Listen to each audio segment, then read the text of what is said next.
నా మనసుకు నచ్చిన చిన్న చిన్న కథలని విన్నా, చదివినా నన్ను ఎంతగానో సంవత్సరం కాలం నుంచి ఆదరిస్తున్న మీ అందరితోనూ పంచుకోవడం పరిపాటైపోయింది. అదే క్రమంలో నేను ఒక సోషల్ మీడియా ద్వారా చదివిన ఒక చిన్న కథని మీ అందరితోనూ పంచుకోవాలనుకుంటున్నాను. ఇంద్రుని భార్య ఇంద్రాణి ఒక చిలుకను పెంచుతూ ఎంతో ప్రేమగా చూసుకునేది.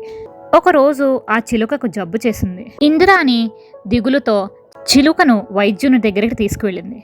అప్పుడు ఆ వైద్యుడు ఒక చిలుక బతకడం కష్టమని చెప్పాడు.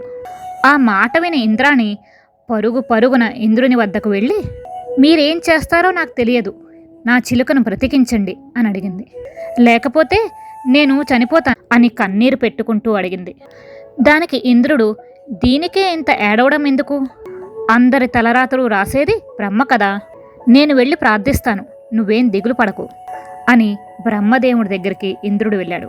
ఇంద్రుని ద్వారా విషయం తెలుసుకున్న బ్రహ్మ, నేను తలరాతలు మాత్రమే రాస్తాను, దాన్ని అమలు చేసేది మహావిష్ణువు, కావున మనం విష్ణువు దగ్గరికి వెళ్దాం పద అంటూ బయలుదేరారు. వీరి రాకను గమనించిన విష్ణువు వారిని ఆహ్వానించి విషయం తెలుసుకున్నాడు. నిజమే, ప్రాణం కాపాడేవాణ్ణి నేనే, కానీ చిలుక ప్రాణం చివరి దశలో ఉంది.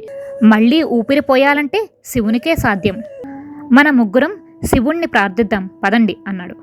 ముగ్గురు శివుని దగ్గరికి వెళ్ళి విషయం చెప్పారు. దానికి శివుడు ఇలా అన్నాడు, ఆయుష్ పోసేది నేనే కానీ ప్రాణాలు తీసే పని యమధర్మరాజుకు అప్పచెప్పాను.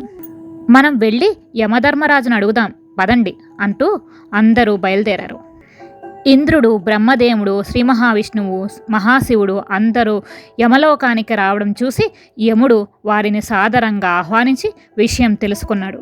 దానికి యమధర్మరాజు, అయ్యో అదేం పెద్ద పని కాదు, మామూలుగా చావుకు దగ్గరగా ఉన్న వారి పేర్లను వారు ఎలా చనిపోతారు అన్నది ఒక ఆకు మీద వ్రాసి ఒక గదిలో వేలాడదీస్తాము.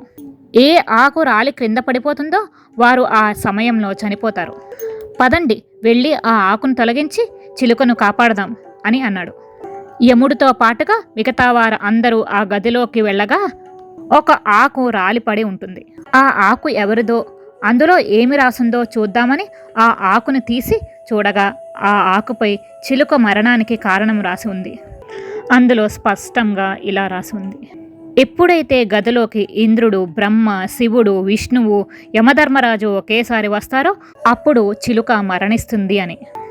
ఇదే విధి, విధిని ఎవ్వరూ మార్చలేరు.